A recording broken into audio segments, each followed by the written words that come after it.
Hello বাচ্চো, welcome to Biohack NEET প্রস্তুতির জন্য বাংলা ইউটিউব চ্যানেল। আমাদের ভারতবর্ষে বর্তমান যা পরিস্থিতি চলছে তাতে মেডিকেল যে পড়াশোনা তার খরচ কোন জায়গায় পৌঁছে গেছে তোমরা যদি শোনো তাহলে কিন্তু অবাক হতে হয়।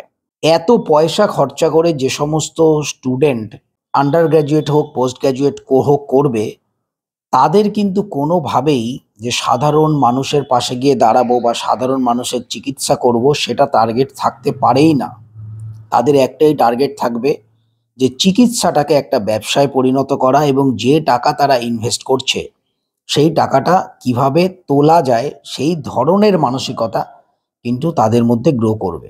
তোমরা প্রত্যেকেই জানো হালেই নিট পিজির রেজাল্ট বেরিয়েছে এবং তারপরেই এমবিবিএস করার পর যে পোস্ট গ্র্যাজুয়েটের যে পড়াশোনা তার প্রাইভেট কলেজে বা সেমি গভর্নমেন্ট কলেজ ফিস শুনলে তোমরা অবাক হয়ে যাবে। আমাদের ভারতবর্ষর মতো দেশে ৩ বছরে এমবিবিএস এর পোস্ট গ্র্যাজুয়েট ডিগ্রি করতে খরচ ৪.৫ কোটি টাকা। ঠিকই শুনছো, ৪.৫ কোটি টাকা ৩ বছরে খরচা ম্যানেজমেন্ট কোটায় এই এমডিএমএস এই সমস্ত পড়ার জন্য।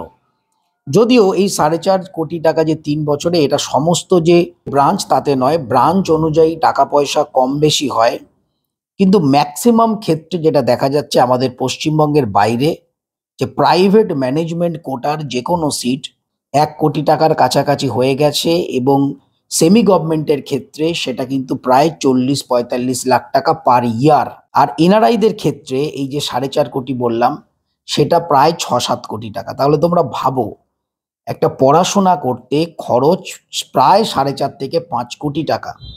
তাহলে যে সমস্ত স্টুডেন্ট এই ৪.৫ থেকে ৫ কোটি টাকা খরচা করে পড়াশোনা করতে পারবে বা যারা স্টাডির জন্য ৪.৫ থেকে ৫ কোটি টাকা খরচা করতে পারবে, তারা তাহলে ভবিষ্যতে কি করবে?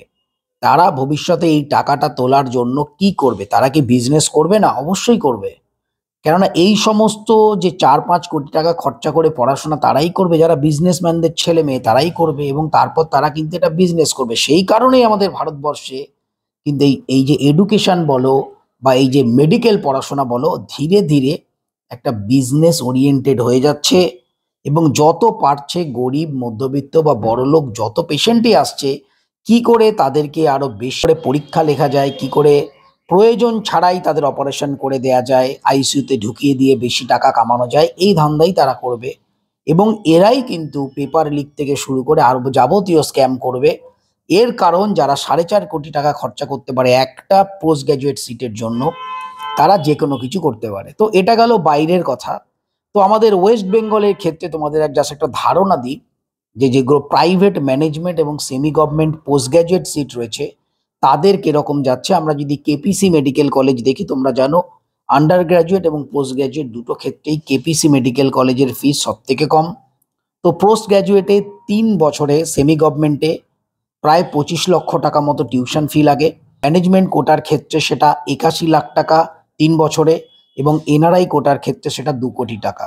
এবার বাকি যে কলেজগুলো আছে তাদের ফিস মোটামুটি একই রকম। যেমন ধরো আইকিউ সিটি রয়েছে, গৌরীদেবী রয়েছে, আই কেয়ার রয়েছে, জগন্নাথ গুপ্তা রয়েছে, সানাকা রয়েছে। প্রত্যেকটা কলেজেরই মোটামুটি স্টেট কোটার যে ফিজ মানে সেমি গভর্নমেন্টের যে ফিজ সেটা ৪০ লক্ষ টাকা ৩ বছরে এবং যদি ম্যানেজমেন্টে যাও সেটা প্রায় ৮০ লাখ থেকে ১,২০,০০,০০০ টাকা এই রেঞ্জের মধ্যে ৩ বছরে।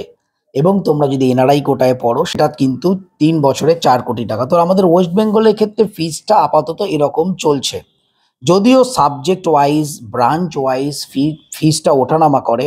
যেমন ধরো এমডি রেডিওলজি, সেক্ষেত্রে ফিজটা হাই থাকে। তারপরে অর্থোপেডিক্স রয়েছে, জেনারেল মেডিসিন রয়েছে, এইগুলোর ক্ষেত্রে ফিজটা কিন্তু হাই।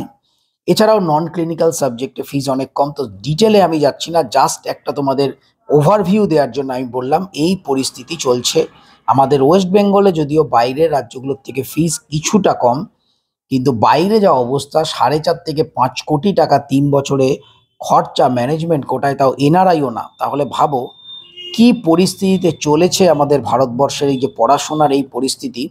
সরকারের কোনো রকম কোনো কন্ট্রোল নেই।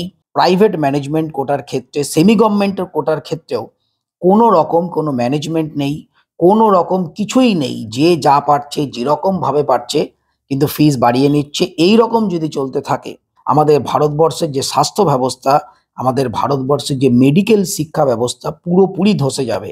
ইমিডিয়েট গভর্নমেন্টের কাছে আমার অনুরোধ যে আপনারা অবশ্যই যত তাড়াতাড়ি সম্ভব এই প্রাইভেট ম্যানেজমেন্ট বলুন, স্টেট কোটা বা সেমি গভর্নমেন্ট বলুন, তাদের যে ফিজ সেটা একটা নির্দিষ্ট লিমিটের মধ্যে রাখার চেষ্টা করুন। তাতে কিন্তু এই স্বাস্থ্য ব্যবস্থা এবং শিক্ষা ব্যবস্থা দুটোই ঠিক থাকবে।